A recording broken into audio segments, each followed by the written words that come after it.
is Yoon, and I will talk about our paper, TailedCore. Few-shot sampling for unsupervised long-tail noisy anomaly detection. We discuss about a novel unsupervised anomaly detection task, namely, noisy long-tailed unsupervised anomaly detection.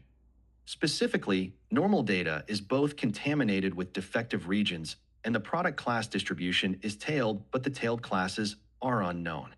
Previous methods addressed either only noisy dataset or long-tailed dataset.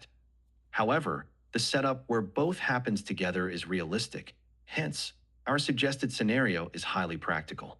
Previous methods to solve either noisy dataset or long-tailed dataset suffer from tail versus noise trade-off, where a noise discriminative model shows low performance on tail class samples, while algorithms, such as greedy sampling, favor tail classes due to its nature also favors noisy features. To mitigate the issue, the tail class and noise samples should be handled independently. To this end, we propose TailedCore, which separates the tail classes exclusively with TailSampler, a novel class size predictor that estimates the class cardinality of samples. Specifically, TailSampler uses the global average pooled features of samples which are less affected by anomalies, as most of the anomalies are local.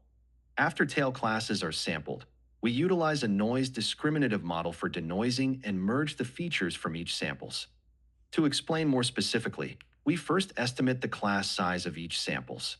First, we search the set of neighbor embeddings HI of embedding EI as shown in the equation using cosine similarity for every embedding EI, where MI is the maximum angle between EI and every other embedding Z. We define the adaptive angle alpha as the equation which contains the PTH percentile of the half maximum angle region.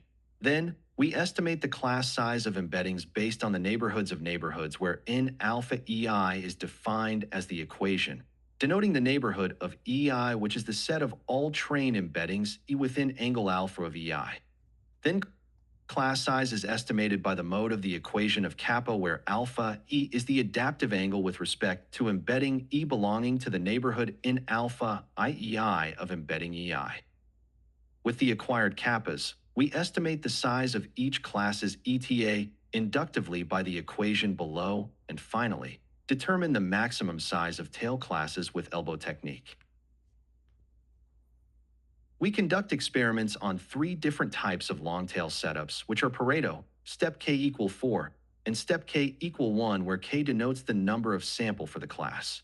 For the step setups, 60% of the classes are long-tailed, and the head classes are all contaminated for all setups. We present our results comparing with different anomaly detection methods, including few-shot anomaly detection methods such as when clip and anomaly clip, noise discriminative methods such as soft patch. Our method exceeds other baselines on 2 datasets, which are VTech AD and Visa. Our method outperforms few-shot methods with noisy samples, as you can see on the performance on head classes, denoted as CH, which are contaminated. In addition, our method performs better on noise discriminative models, especially on tail classes denoted as CT. We conduct ablation on the noise ratio on 3 different methods, and the results are shown as below. As shown in the graph, the performance of patchcore deteriorates as the ratio of noise increases, while TailedCore and soft patch is relatively less sensitive to the noise ratio for every experiments. Another remarkable fact is TailedCore is comparable to patchcore when the dataset is noise-free, while soft patch doesn't work well in this setup. Additionally, we try to discover the correlation between several factors by the classification accuracy of tail classes and noisy samples, shown in the x-axis, versus metrics, shown in the y-axis, relevant to class size prediction and few-shot sampling with step k equals 4. Correlation is strong for A. Missampling ratio, B. Ratio of missing few-shot samples, E. Class size prediction error, and F. OROC for few-shot prediction. Better embeddings improve TailSampler, which in turn improves G. Anomaly classification, image level OROC, and H. Anomaly segmentation, pixel level OROC, performance. Finally, the figure below shows the segmentation quality of some of the samples from different baseline methods. That's over for the presentation, and thank you very much for listening.